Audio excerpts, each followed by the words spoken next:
Alrighty guys, in this video lesson we're going to go over how to lay out a concentric reducer.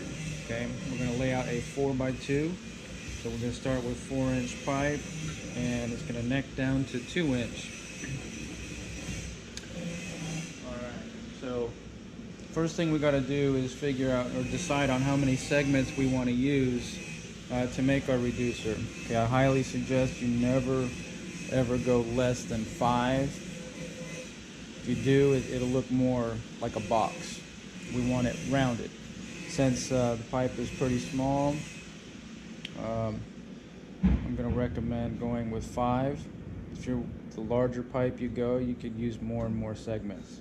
Okay, so to figure out the length of our segments, okay, we need to know the circumference of our pipe. And then if you don't happen to have a flexible tape measure, you can use the rule here on the side of your wraparound to get your circumference. Okay, so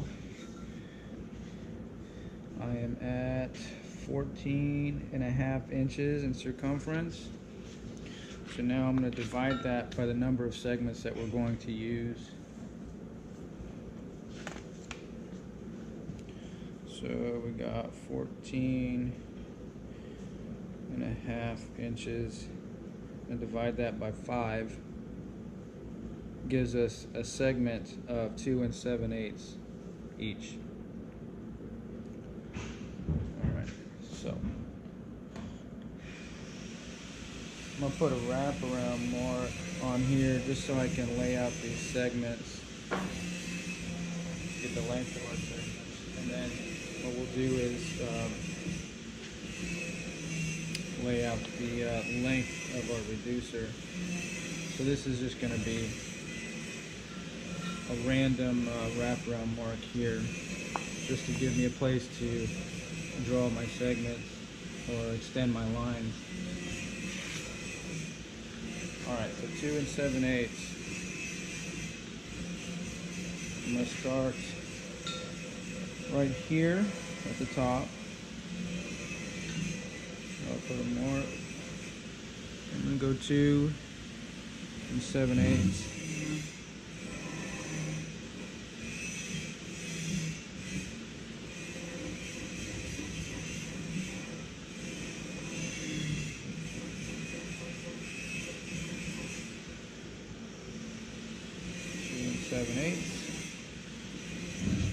I'm going to put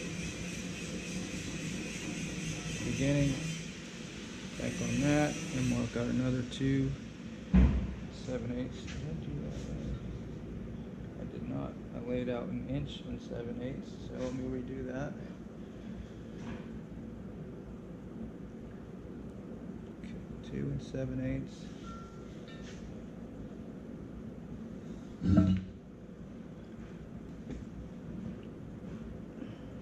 2 7/8.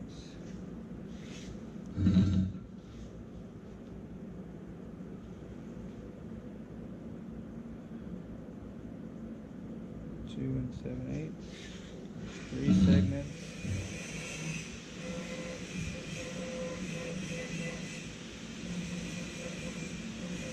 2 7/8. And our last segment is already done. 2 7/8 right there. I don't know if you can see that. That mark is right on 2 7/8. So we know our segments are equally spaced.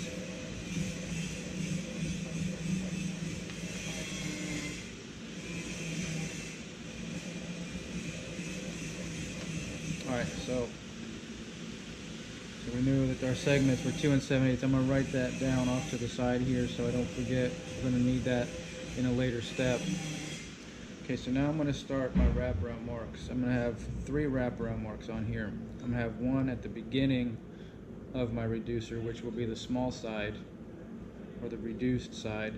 Then I'm going to put a wraparound mark at the length of my segments, and then there'll be a third wraparound mark at the end of the shoulder of the reducer.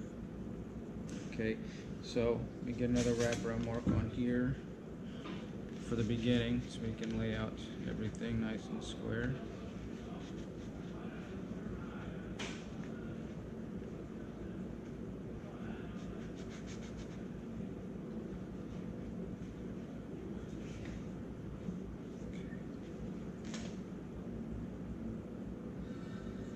Okay, so this is going to be wraparound mark 1. And that is the beginning of our reducer on the small side. Okay, to get the length of our segments for the 3rd wraparound mark, okay, we're going to take the difference in pipe sizes and multiply it by 2. So we're making a 4 by 2. So the difference, 2 inches. Times that by 2, so our segment is going to be 4 inches long.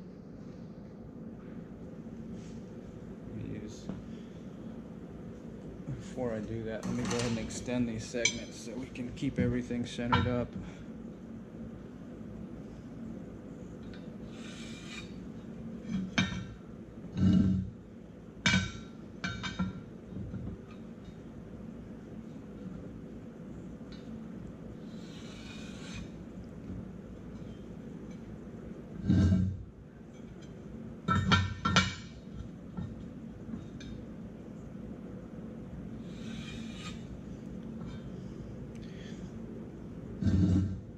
Some people use the difference in ID times 2 to get the length of these segments, but honestly it really doesn't matter as long as they're long enough to where they don't look like crap when you put it together. So I prefer them a little bit longer than shorter.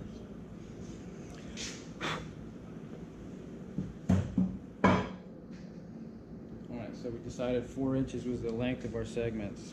So we put a mark here at 4 inches. Okay, then a wraparound mark.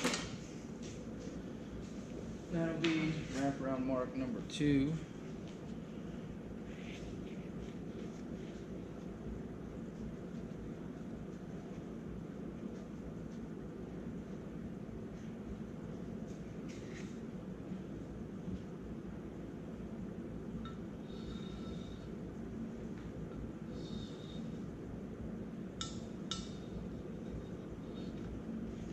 Okay, then back from there we got a 3rd wraparound mark we've got to put on here, and that is for the shoulder. Okay, I like to use the difference in diameter for the shoulder. So the difference in diameter, nominal pipe size wise, just because it makes it easier, 2 inches. So that's going to be my shoulder,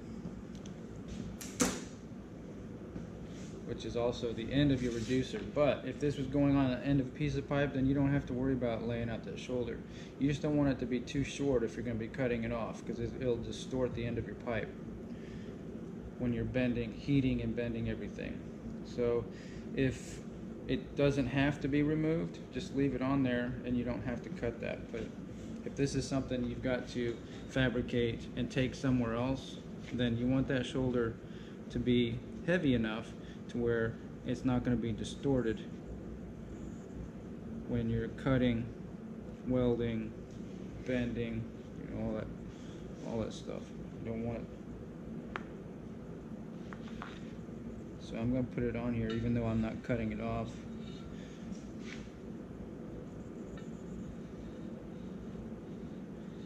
Just to show you how they're laid out. Okay, so now we have the center line of each segment. Okay, like before I mentioned that we had 2 7/8 on this side for 5 segments. Okay, that's also, not only is that the center line of our segments, but it's also the same as our width of each segment on our big side of our reducer. To get the segment width of each segment on the small side of our reducer, we've got to take the circumference of 2 inch in this particular case, since I don't have any 2-inch with me right here, I'm just going to take the OD of 2-inch, 2" and 3/8 times pi. It gives us circumference. Gives us a circumference of 7 and 7/16. So now I'm going to divide that by 5 for 5 segments. It gives us a segment width of 1.5 inches. So I'm going to write that down too so I don't forget. So we're going to lay out 1.5 inches centered on each of our center lines on the small side and 2 7/8 on the big side.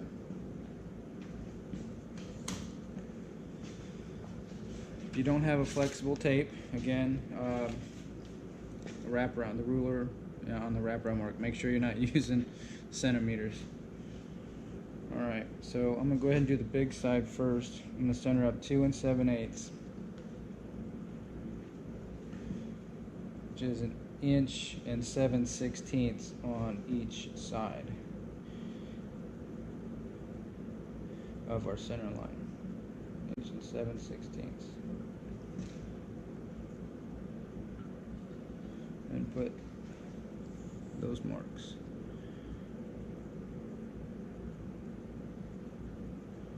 Okay.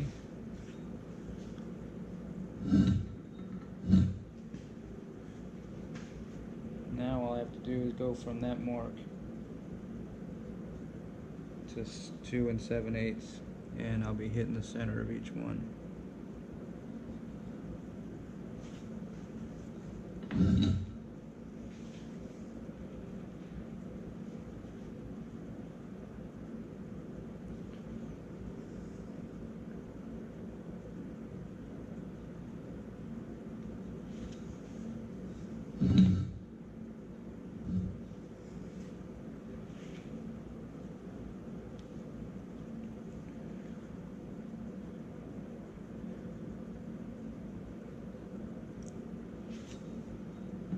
Okay, got the center of each segment, or not the center of each segment, but the width of each segment laid out on our center line for each segment. And now for the small side, which we had 1.5 inches for a segment length or width on the small side. So 1.5 inches, so we're going to do 3/4 of an inch on each side of that center line. So we got a mark at the beginning and 1 1/2 inches. Okay, we got to do that for each of them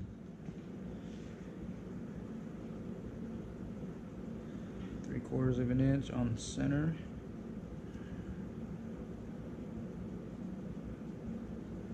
Then 1.5 inches.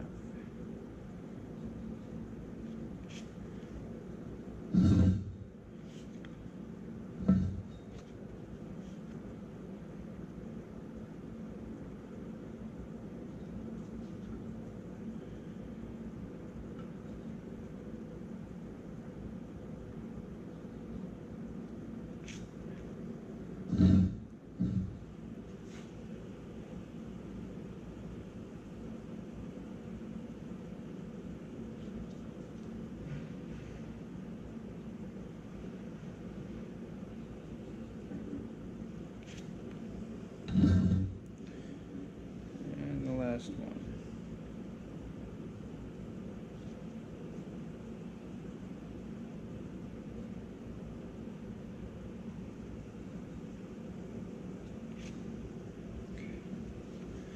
Now, make sure I can still see them. Yeah. Alright. So now what we got to do is take our center, or the edge of our big side for each segment, and connect it to the edge of each segment for the small side. I'm going to do that with a straight edge. I can use this right here.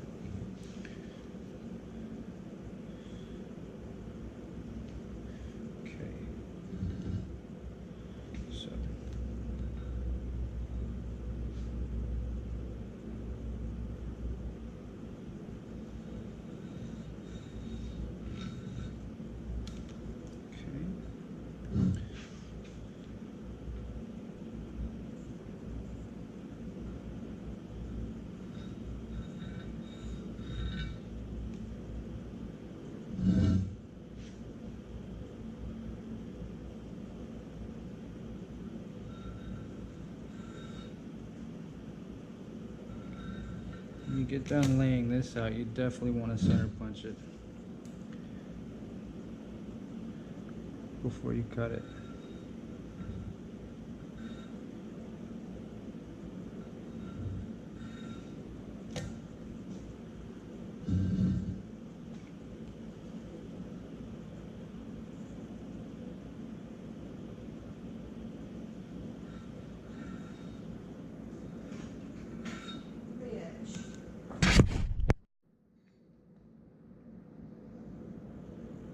Sorry for the interruption.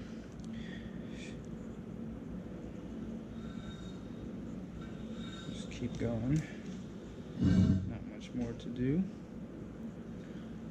Unless you're cutting it out and bending it, which we will be.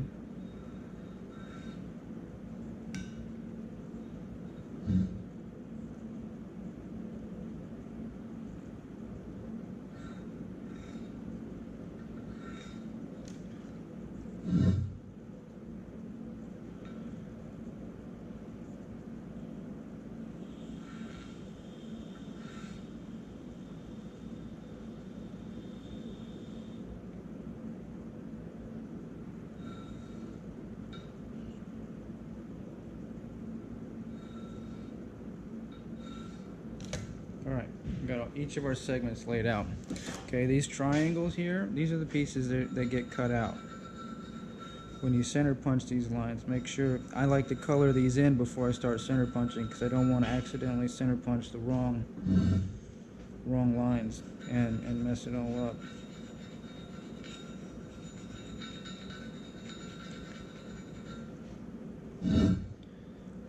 Because you could easily do that, and I have done that.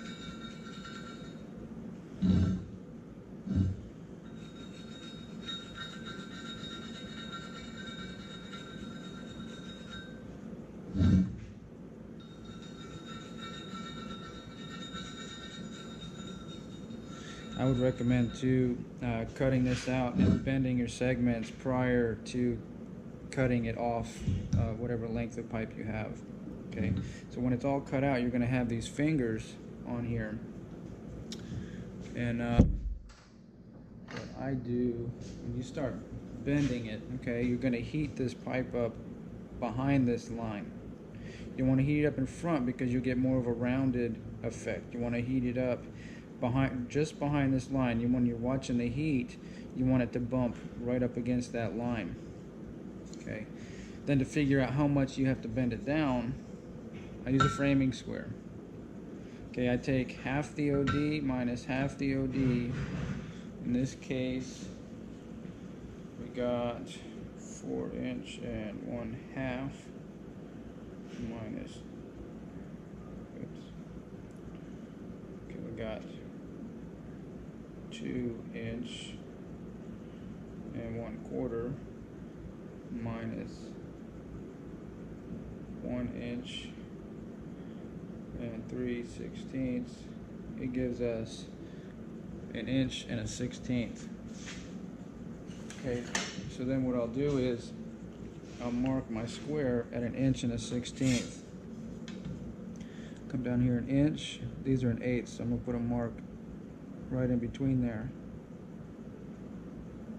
Okay, then I'm gonna lay this on here. Every time I heat it up, I'll put a crescent wrench on the end of this segment, bend it down a little bit, and check it. When the top of that segment is even with the mark I've put there at 1 inch and 1/16, I move on to the next segment. Once you got all your segments together, it might require a little bit of cutting in between because the IDs will probably come in contact with each other before the OD will. So it might require a little bit of cutting or grinding, but once you got all the ODs, the OD all the way around and along that segment pretty close, I heat up the line along that segment and I'll beat it down with a heavy hammer. And then I'll grind a groove in there and weld it up. It's pretty simple. I have one completed in the weld shop. It's the pedestal stand that the bench grinder is on.